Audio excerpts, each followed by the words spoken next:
Hello there, football fans. Welcome to the Mercurial Trequartistas Gamecast, your weekly dose of Premier League passion, predictions, and proper football talk. By way of introduction, I'm Dathan, and joining me is my co-host, the man who brings foresight, fluency, and feel to every footballing discussion.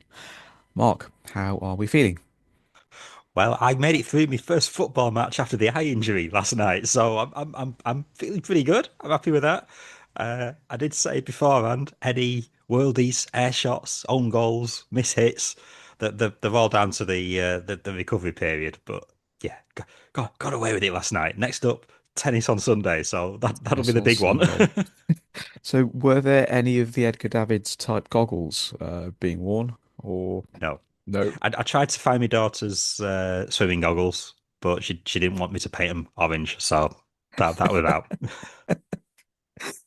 So what's on the menu today? We will start with Premier League talking points as usual, and then we will move on to our second segment, fantasy football tips for the weekend ahead, and we shall round things off with our third section, the obscure facts segment. Now this is rapidly becoming our behind-the-scenes superstar. So let's start with Premier League talking points. Diving straight into it, let's start with story number one: Pep and City under a fair bit of pressure. What do you reckon, Mark? Well, what happened? It looked like they'd got it together. They were in for a bit of a title tilt, and suddenly the brakes are on. They look really, really tired. And the last few games, they just haven't looked on it at all. The match against Bordeaux was a shock, but Bordeaux played well. They were good for it. Mm.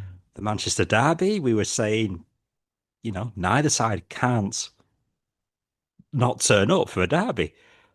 It very much looked like City did not turn up. That was as poor a performance in a derby match that I've seen from them in a long time. So yeah, the I think the interesting thing is they've made signings, and normally Pep's a little cautious to put them in straight away. Mm. Needs must. He's put them in straight away. Semenyo played as soon as he signed. The press conference yesterday, Guehi looks like he's going to make his start as well. So I think that shows just how much they think they need to turn this around quickly. But yeah, great for Arsenal. They're looking at it thinking, well, our nearest chasers are having a struggle. But yeah, very, very strange from City because it looked like they'd got it together and were in for the long haul. Now the pressure's on. Yeah, I mean, so since the turn of the year, their form's been really patchy. I think there's just been a few wins alongside various draws and some shock defeats. You mentioned the loss to Bodo Glimt, um, and they did play well. I mean, with regards Bodo, they did. So we can't take anything away from them. But the loss against United, I think that really made the world stand up, not just to the way City played, but also how amazingly good Man U were. Amarim couldn't get a tune out of those players, but Carrick, he got them playing very, very fast, free-flowing football, and they put five past City.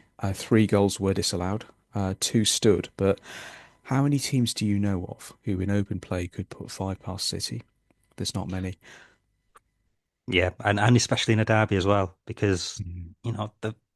the fans aren't going to let you get away with a bad performance, but they just didn't have an answer to it.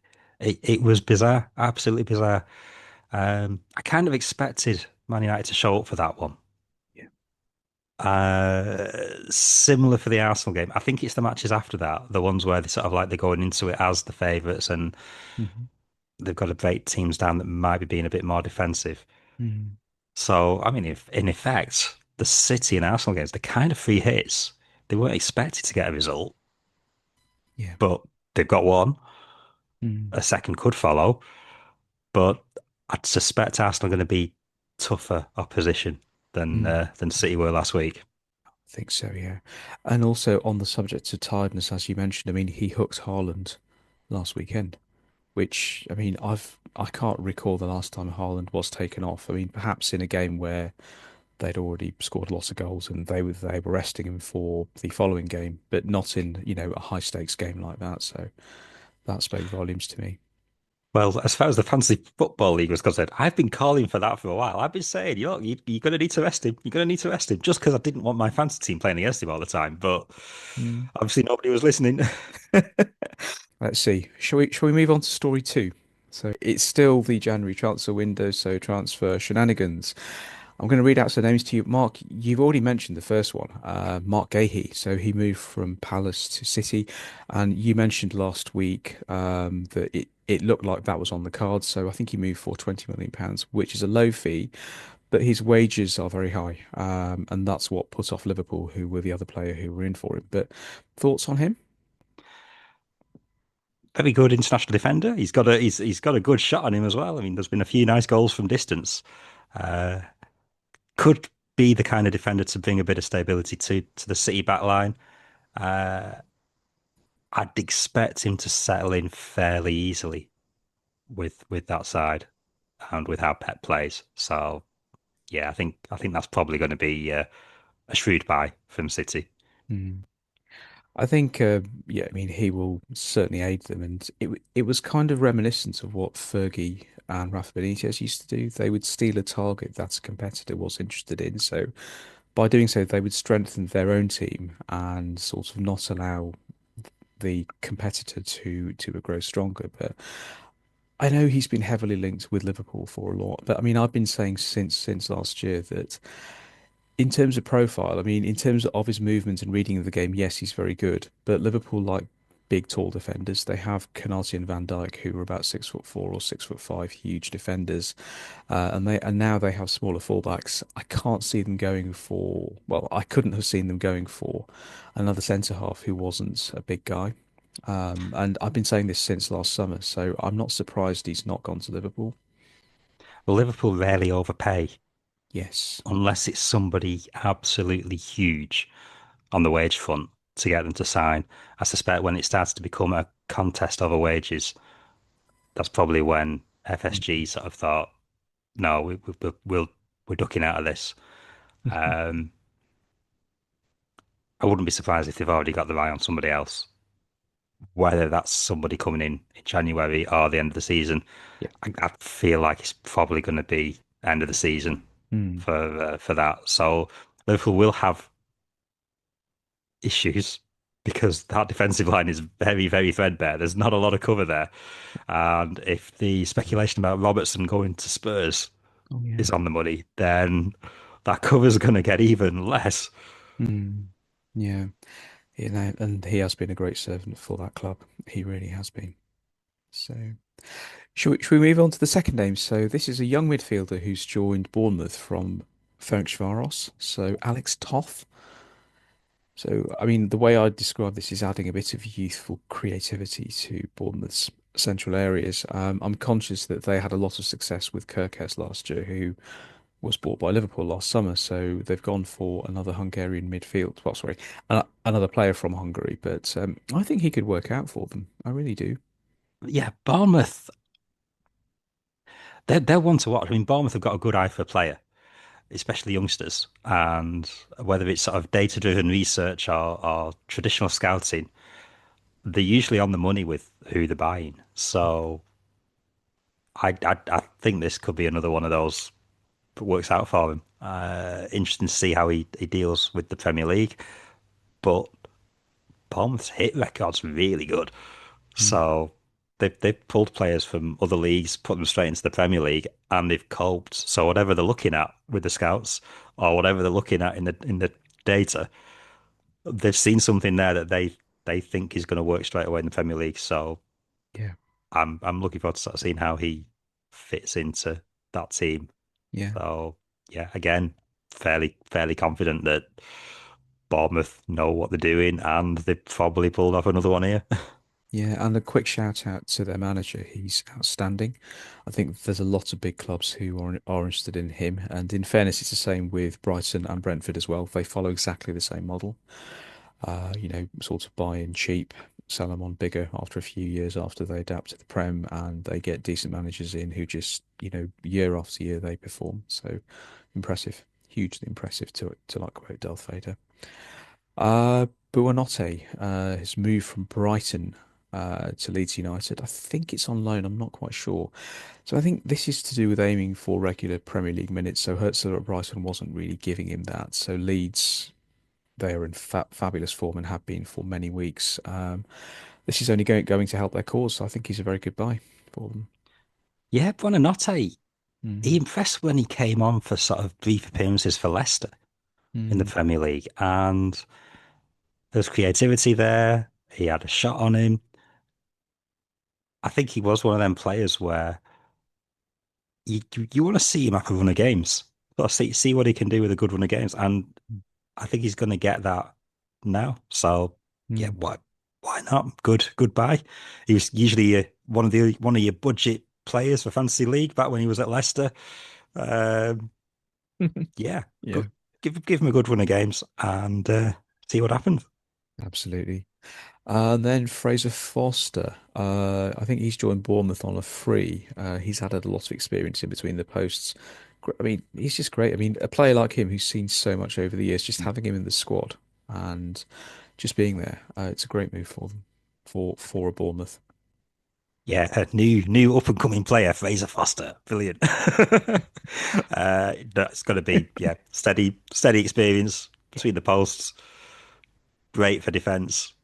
It'll yeah it it'll it that's a nice canny pick up there. So yeah, Mm. to kind Yeah. of keep a phrase. And just one more thing to mention. So I don't think this has happened yet, but it's very, very strongly linked. So sorry, because the links are there at the moment. So Crystal Palace seem to be targeting Strand Larson at Wolves. So Wolves are, with the greatest of respect, they are closer to the Championship than staying in the Premier League for next season. Strand Larson, another striker. So Palace are about to lose Mateta. So he was linked heavily with Juve. That fell through. He was understandably frustrated, but he's now being very strongly linked with Villa. And they've signed Johnson. Palace have signed Johnson last week from Spurs, another striker. So aiming for goals, Strand Larson, he's a decent player in the Prem. I think he's been with a club for the last few years who they found it hard to create chances for him, and with a club that could create more chances, he could do well. But Palace, are they screwing the pooch here, Mark? So they are a team still in Europe. They've got rid of Gahey. Mateta's going to go. Bringing in two knee strikers potentially in Johnson and then Larson if he comes in. What do you reckon? It's just they are. It's sorry. It just feels like I know that Glasner's leaving, and this is almost the fag end of his tenure there. So there will be a new guy coming in, and it will be a complete rebuild all across the board. But all the same, it's a dangerous game. It really is because my fear is that they could, if the team loses motivation and if they don't play well and if they hit a bad patch, they could find themselves back in the relegation zone quite easily. Yeah, it's been a very strange. It wasn't that long ago, a few weeks ago, where it was all looking really good. They were looking comfortable with, all the fixtures they had coming along their way. And one by one, that team's just disintegrated. They've lost key player after key player. You've got Mateta turning around and saying, "I want to go." Glasner has pretty much said, "I'm off," and then he pulled sort of like the hammering move and had a pot shot at the owners who didn't bite. They haven't bitten, but they wouldn't have liked it. So yeah, a few results go the wrong way. Pressure could be on there, but they might be looking at it and just go, we don't need to lose any money over you. We will keep you to the end of the season. Uh, I'd call the bluff a little, but Mm. yeah, strange turn of events for Palace. Mm. The league is congested, but I don't think the teams that are currently trying to get out of the relegation zone, I don't think they're going to overtake Palace. Mm. But it doesn't look like it's going to be a great ending to the season for Palace for what was one that started with quite a bit of hope Oh, yeah. and a bit of a high with the FA Cup. Yeah, this looks it's starting to look very much like the end of this particular team's road and rebuild coming in the summer. Mm. Mm. Yeah, it's let's see what happens there. So it's just a strange situation. I mean, as you said, it was a season filled with so much promise, but it just hasn't panned out that way. But anyway, story number three, quick review of the AFCON final. We have covered the AFCON tournament with a great deal of pleasure for the last few weeks. It's been brilliant. So we can mention that the final took place last weekend on Sunday, and Senegal won the 2025 African Cup of Nations.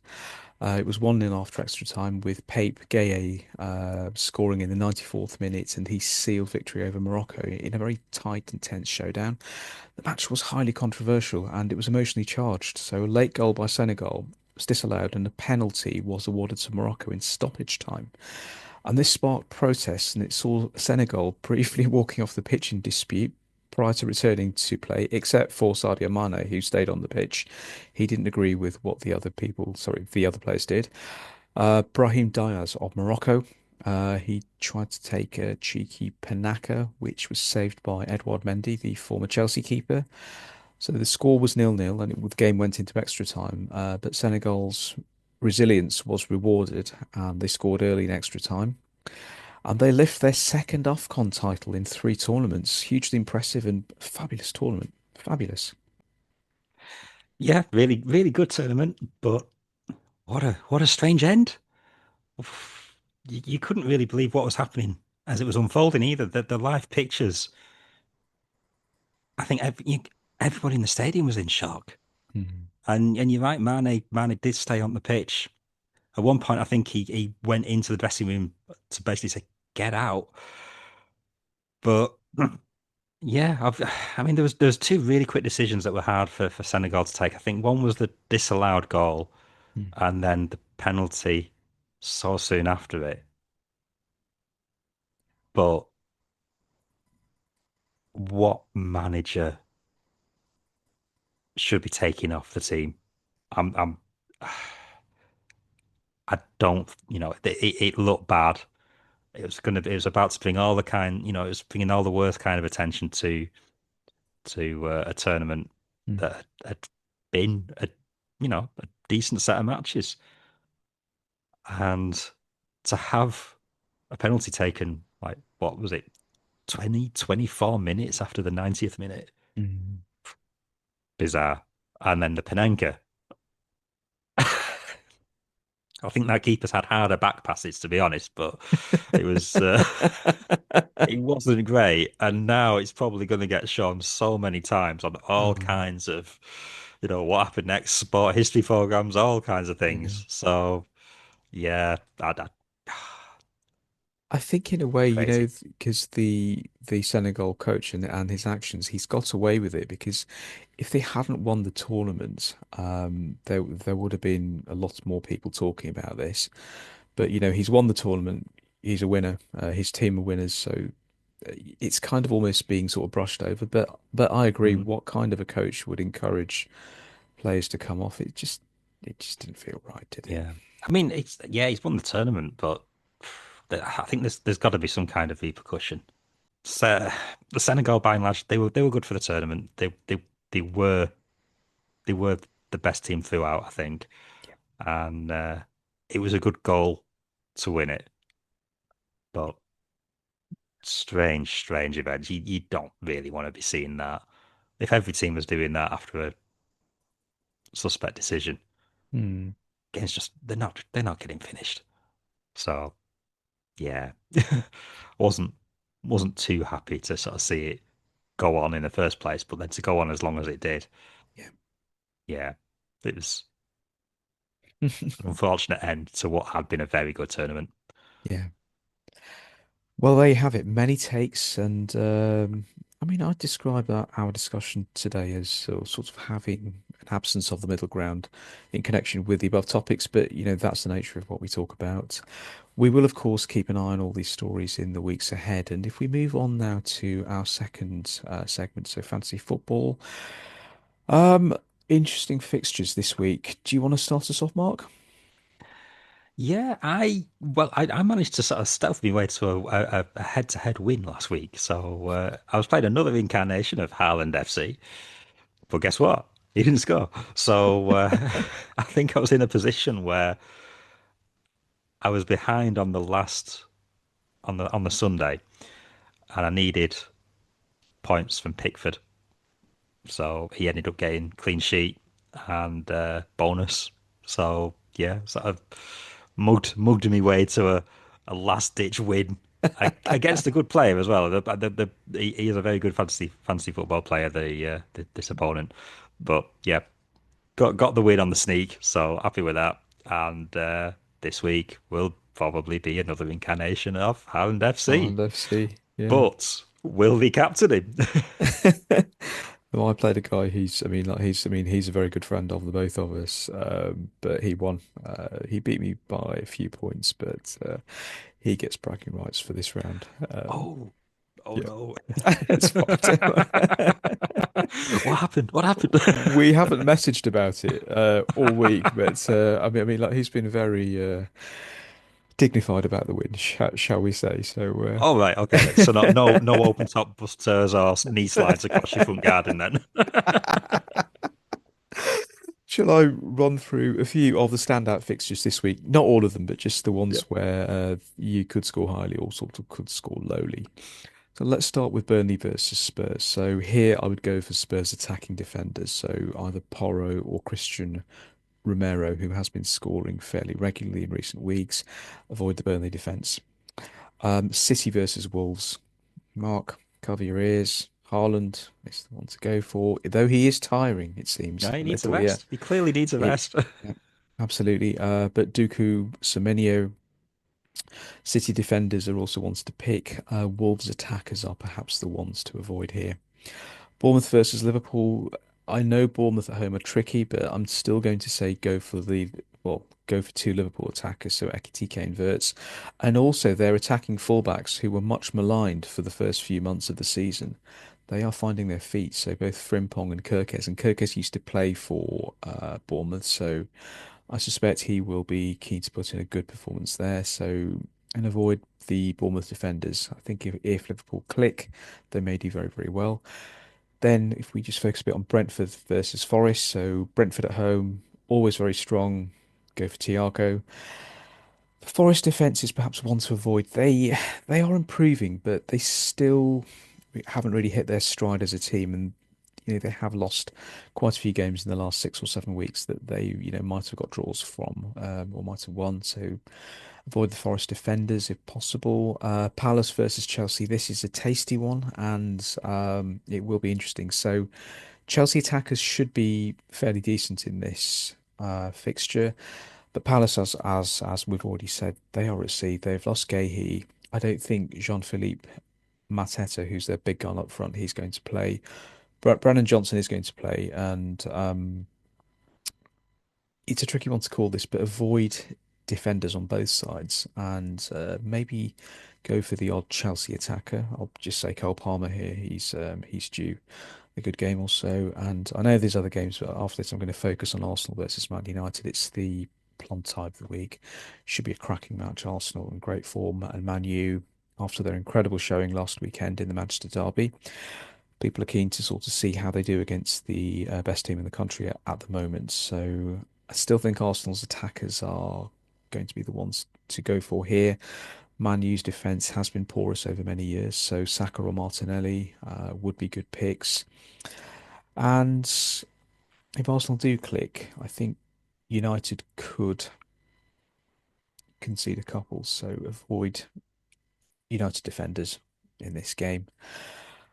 And again, for captaincy, Haaland is the one. He's the natural pick, even though he hasn't been Ooh, scoring all what that highly. Strong what a gamble. alternatives. Strong alternatives would be Arsenal attackers, possibly. So go for Saka here. Liverpool attackers as well, Wirtz and Ekitike, though they are both expensive, as is Saka, of course, as well. As well, if you want someone slightly cheaper but also likely to do well, Thiago at Brentford. I would normally say Bruno Guimaraes, who's been playing very well, but I'm not sure if he's playing. I think he's injured this week, or he may be rested, or he may come on as a sub. So that will be my review for the week. Any other thoughts, or shall we move on to segment three, the obscure Well, frauds? I mean, as far as the fixtures concerned, I kind of feel like this is a danger weekend for the teams in Europe. The teams that played in Europe midweek, there's a couple of dicey away games there. So I'm not convinced Tottenham will have it easy at Burnley. And I think Liverpool Bournemouth could be a shaky one. But well, yeah, Yeah. not long to find out. Okay, if we move on to the obscure fact segment. So I'll start with the first one, and then you can do the second one. Yep, Yeah. go get them. Okay, so you all might remember this was a good few weeks ago. We covered the story of Pickles, the heroic dog who found the Jules Rimet trophy. Uh, we found another story about a very heroic dog as well, and he was known as Swansea Jack. So Swansea Jack was a black retriever who lived in Swansea during, I think it was the early 1930s, and he became famous for rescuing people from drowning in the docks and in the River Tor. So he was owned by a local chap who was called William Thomas. But Jack was known to act independently. He would often leap into the water when like people were in distress. So he was a bit like a canine Mitch Buchanan. Figures commonly cited for his numbers of rescues were about 27 in total, which is a huge amount. So Jack's actions, they were widely covered by local and national newspapers, and he was what's known as a minor celebrity during his lifetime. As with Pickles, he would probably be all over social media these days. So he received several awards for bravery, including a silver collar and medals from animal welfare organisations. Sadly, he passed away in 1937 after accidentally ingesting rat poison, and it prompted widespread public mourning. But his story, it remains part of Swansea's cultural identity, including its association with the nickname the Jacks. I always wondered where they got that nickname from, and it turns out it's from another heroic dog in football. Football and dogs, actual live mascots. It's great. I thought at first you were going to go with the dog pun and say he was all over social media. I'm just going to leave that to you. But no, it was a nice story, and again, it was very obscure. I mean, but Yeah, it was a nice one. I had no idea that was the reason that the nickname had come from that. No. I didn't as well. So over to you for the second story. Oh, okay then. Right. Well, this weekend, Fulham are playing Brighton, and it's not normally a fixture you would associate with high drama. But there was a time where Fulham were fined because Brighton complained to the league about them. The year is 1905, and they're playing each other in the Southern League. But Fulham have an FA Cup replay to play 2 days later. So what do? Did they do the usual thing and, rest players in the cup like they would do nowadays? No, because the FA Cup back then is the big one. That's what they're going for. So they send a reserve side to play the league fixture at Brighton. Brighton aren't happy about it. The crowd aren't happy about it. Fulham don't even tell them who's playing. So the team sheet's not accurate. The press don't know who's on the pitch. And they end up reporting Fulham to the Southern League, who then fined them £20 for fielding a weakened side. It's possibly the first case of squad rotation in football. It's certainly a far cry from the Man United York weakened side in the 90s. But bizarrely, the score of the match finished Brighton 1, Fulham reserves 4. Whoa. Yeah. Whoa is all you can say to that. So, So wow. Brighton effectively were paid £20 for the pleasure of losing to Fulham's reserves. Whoever they might have been, we don't know. They could have had anybody played. Well, maybe Pickles and Swansea Jack in past lives. Who knows? Who knows? But it's just a bizarre Wow. situation, and Yeah. it kind of it's one of them that sort of shows how football's changed as well, because Yeah. the FA Cup was the priority. Mm. Uh, Yeah. Yeah. Yeah. Yeah. yeah, but It's a great to story. actually report them and £20 back then, £20 It's an in awful lot of money. 1905. It was a lot It's of money. it's a Yeah. bit of an Yeah. amount now, isn't it? Yeah. Yeah. So yeah. Yeah. It's a great story. I love it, Mark. Love it. Thank you. So that's all we have time for this week. So until the next time, keep the faith and please like and subscribe to our channels on various social media and do get involved there if you are so inclined. We are back sometime next week with more TMTG goodness. Till the next time, until all are one.